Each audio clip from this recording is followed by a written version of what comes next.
Hey everybody, it's Jason Blaha here, and today I want to chat with you guys a little bit about the fact that we really should be bulking or cutting at all times. And when I say that, I'm going to define our terms here.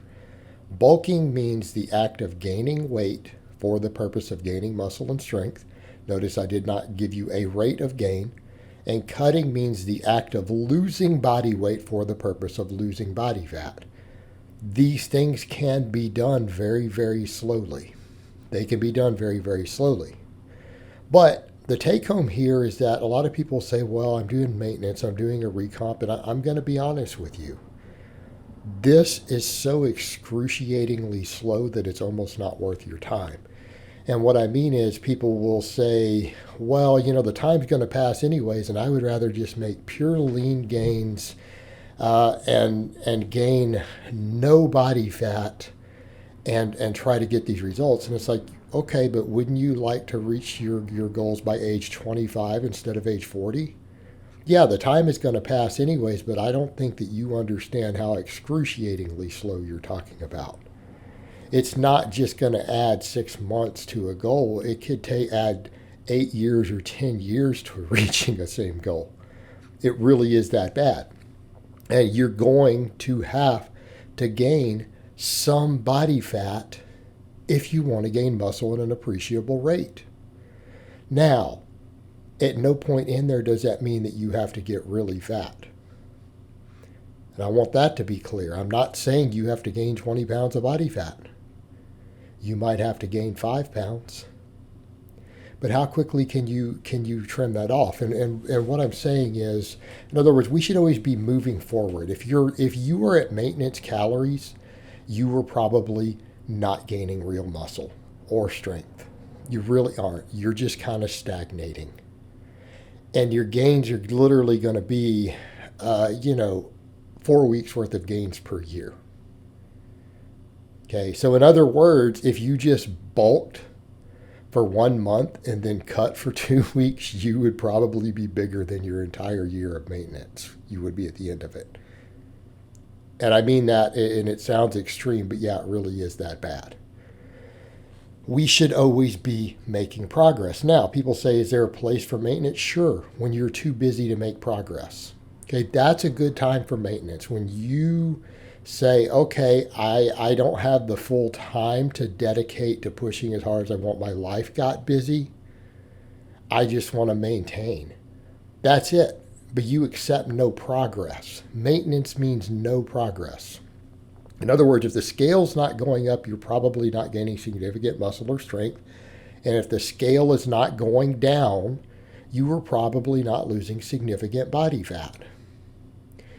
And here's what I mean. When you're a more novice lifter, these things can be done to larger extremes. Like you can do 20-pound bulks, 30-pound bulks, sometimes more if you're taller and not really gain that much body fat. You're going to gain some. It's easy to trim off. But what about more advanced lifters? All right, a perfect example. I have an advanced lifter who, tends to stay between 170, 180 pounds. I coached him. He recently dropped out. He may be coming back. Just again, he learned what he felt he needed to learn after about 3 years as a client. In that time, while keeping him in the same weight class, we took his squat, which had been stuck at 440 for over a year, all the way up to 505 after doing multiple bulks and cuts. Okay, a 65-pound increase. Now, obviously, if you put 65 pounds on your squat at the same body weight, you have recompositioned. So people would say, oh, so he recomped. No, his end result was recomposition. He never recomped along the way. We did bulks and cuts. Like he went from 168 up to 180 and then cut down to 170 again. And so on and so forth. And these were very, very, very slow bulks. But that is still a bulk. It's still gaining. What do we mean slow bulks? 1 pound a month. So he spent an entire year going from about 168, 170 up to 180 pounds. He spent an entire year doing it. Well, in that year, his squat hit 500 pounds. That 10-pound weight gain put over 50 pounds on his squat over the course of a year. Now, his deadlift and bench went up also, but the bench, obviously went up a lot less. It went up like 20 pounds, right? Okay, he then did a cut. His squat dropped to 475 as he cut down to 170. Now, some people would say, well, he bulked and cut. See, he lost. That doesn't work, except that it was only like a 7 or 8 week cut. All right, he cut 10 pounds over 7 or 8 weeks. His squat went down 25, keeping in mind it was 35 pounds more than when he started. So when he dropped all the way down to baseline again, he was still up 35 pounds. He started his next bulk and hit 500 and then started PRing again. Okay.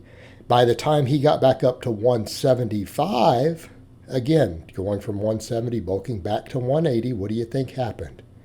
At 175, he hit a 505 squat. So he regained the 25 pounds he lost on the cut plus 5 more halfway through the next bulk, because he continually bulked and cut.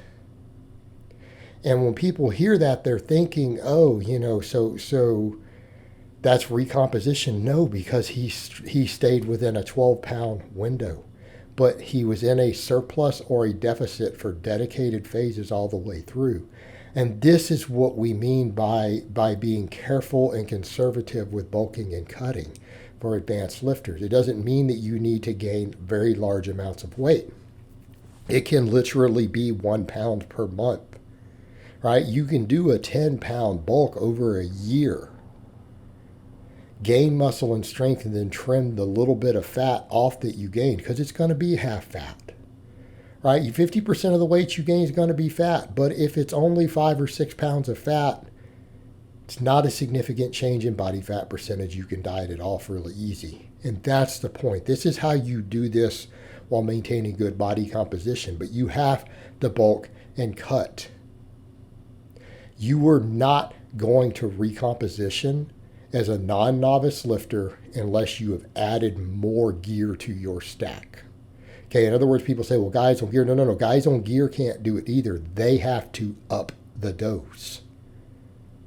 If they use what they've been using, it probably still won't happen. And if you've been using 0, then obviously that's what you've been using. Even for them, it usually requires a more aggressive approach. And you know what? They still would have gained more muscle had they just bulked and cut also. All right, guys, well, that's really all I have to say on that today. I hope it's been informative, and I will talk to you guys next time.